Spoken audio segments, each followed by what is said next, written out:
Hi guys, and welcome to another episode on my channel. And in today's episode I'll be talking about why Nigerians are overly educated. Now, some of the common phrases in the Nigerian houses: go and read your book.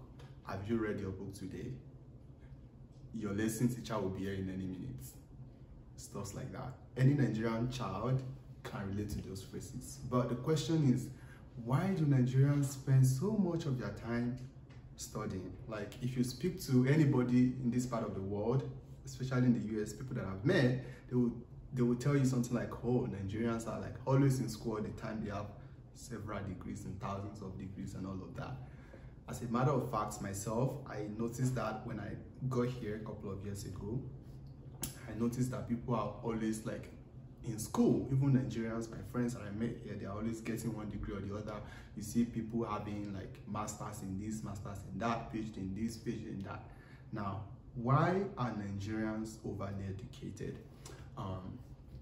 It is not strange to have a first degree in Nigeria. As a matter of fact, that is the least you can do for yourself. Like, if you don't have a first degree in Nigeria, people consider you like a failure, sort of. In fact, your parents might not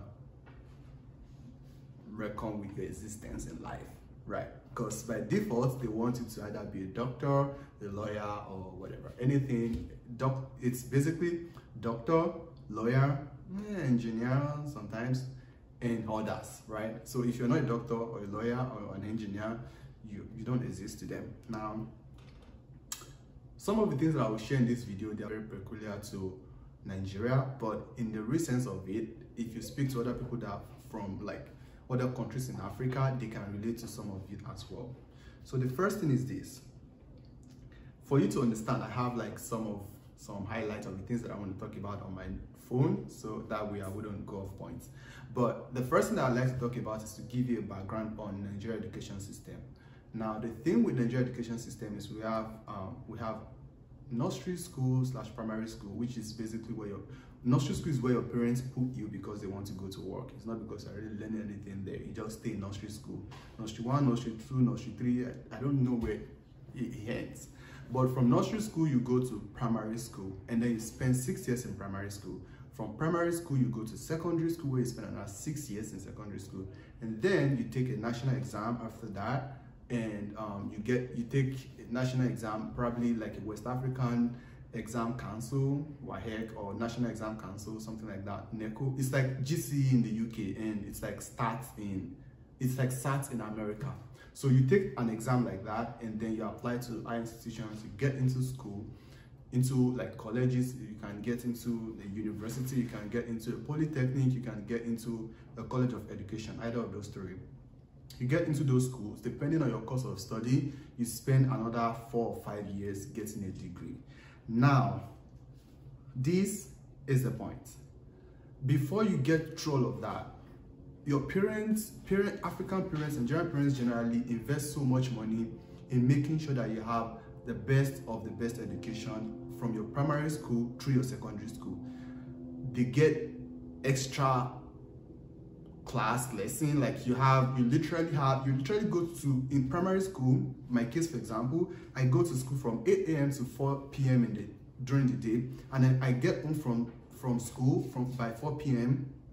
and I eat something and do my homework from school. And while I'm completing that homework, my extra lesson teacher, this is somebody that my parents paid like to just come and teach me some other things, would be at our house till like 6:30 or 7. So that is a typical day in my life from Monday to Friday. So they pay all this money, like they spend all of this money to make sure that you're actually learning, like you have the mental capacity to pass through all of these things that I've mentioned through. Now, that is the ideal situation, right, in Nigeria. This is, I'm saying all of this so that it will serve as a build-up to why we spend so much time in school, why we enjoy education so much. I wouldn't say enjoy, but why we find it as a safe harbor to spend time in school. So that is the background. That is like the Nigerian parents spending money. Now the question is, why are they spending so much money to send it to private school, to send it to all of these schools and get you like an extra lesson teacher and all of that? The reason being that Nigeria has a very stratified economic system where you have the lower class, which are like the poor basically, and then you have the middle class, and then you have the upper class. Now, that is a very simplified way to say the middle class is so stratified that you have like the poor middle class, the average middle class, and the rich middle class. Now, most of the time when people migrate from one strata to the other, it's basically between their class. So what that means is that if somebody is migrating from the poor middle class to the average middle class, that's the most migration that you can see, or somebody migrating from the middle class to the upper middle class. Before people like my parents migrated to, let's say, the lower middle class, for example, it was education that got them there, because their parents, that happens to be my own grandparents, they are not educated. So what their own parents saw was that, well, if you're educated in the society in Nigeria, you can cross the strata, you can move from one level to the other. So that is the mentality for most Nigerian parents. They want to give you the best of education so that you can move from where they are currently to another layer of like social strata or something like that. So that's the idea behind education in Nigeria. They think if you're a doctor, because doctors in their own time made money, it's a prestigious job, they made more money, and they moved from one level of economic strata to the other. So they think, or they believe deeply, that if you're educated or if you have this amount of degree, you can easily move from one level to the other. That's the reasoning of Nigerian parents. Now, the problem there is that you go through all of this education, and every single person within your age brackets also go through the same process. So there's not, like, it's getting educated is not a distinguishing factor, right? So that means everybody goes through nursery school, goes through primary school, goes through secondary school, gets a degree. And now at that point, there's nothing distinguishing you from the neighbor down the road. That is when the problem starts, right? Because there are so many people competing for the same job. People think, well, maybe if I get a master's degree, maybe they would consider me for this job. So people get into school, get a master's degree without any job experience. So it's by default, you get done with your first degree, you get into a master's degree. It's not even questionable. Like, that's a normal thing to do.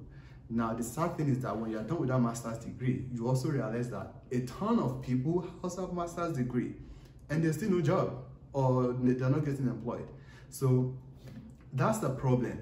And the thing there is that because my society, my country, my culture generally is very, very judgmental. Like when people walk up to you and ask you, what do you do? It is better to tell them, oh, I'm in grad school getting my PhD, than saying, oh, I'm searching for a job, but I don't have a job. Nobody would want to relate with you at that particular point when you say I don't have a job, or I'm jobless, or I'm in between jobs, things like that. So people find it as a very like secure environment to say, oh, I'm still in school, I'm getting my master's degree. When you say it out loud that you're getting your master's degree, people will be like, oh wow, that's nice, it's progressing. They do not have the understanding that the only reason why most people are in school is because they are trying to escape the stereotype of not having a job or things like that. So in summary, school is a safety net in Nigeria.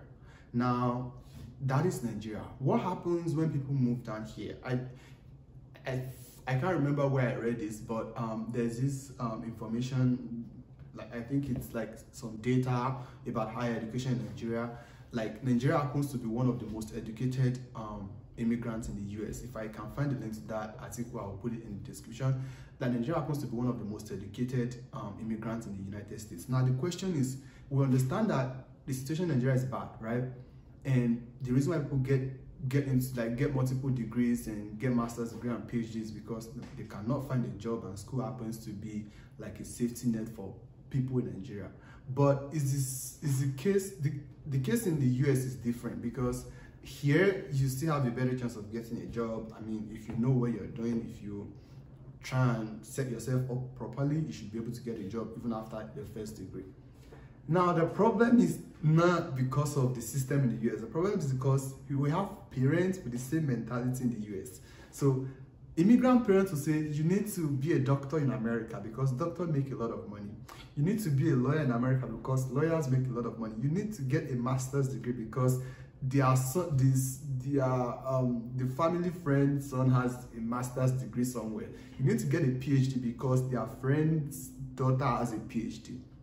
So at the end of the day, the reason why Nigerians spend so much time in school, it can be boiled down to safety of being in school and not having to search for a job, and on the other hand, pressure from the society generally. So in wrapping up this video, I'd like to talk about two things. The first thing is, our parents spend so much money because we are their retirement plan. Like, you cannot be jobless. You cannot be a non-entity in the society. You cannot do all of those things that they talk about because they don't have 401k. They don't have Roth IRA or whatever. All their money they spend on you, so you're expected to be something. You're expected to make money, because if you don't, they would suffer when they are not working again. So that's one of the reasons why the pressure is so much crazy in Nigeria, and why you see people spending like countless hours or countless years in school, which of course in most cases it's not needed. You will do fine without multiple degrees and all of those things, especially in a civilized society like America. Now, how does this impact an average Nigerian person? How does this impact our lives in the future?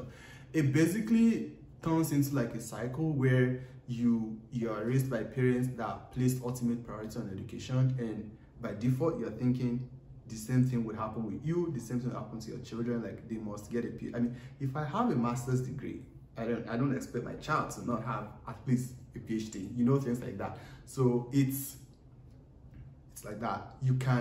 I think the pressure literally build Nigerians or Africans generally into this type of people that you can't do much, you can't do too much as far as education is concerned. Like, even when you feel like you're at the pinnacle of like education, when you have a PhD, I've seen Nigerians get 2 PhD in a single lifetime. It is not needed, but it's basically because they've been built, like people, we've been wired to think that if there's an opportunity to do more, then you should do more, right?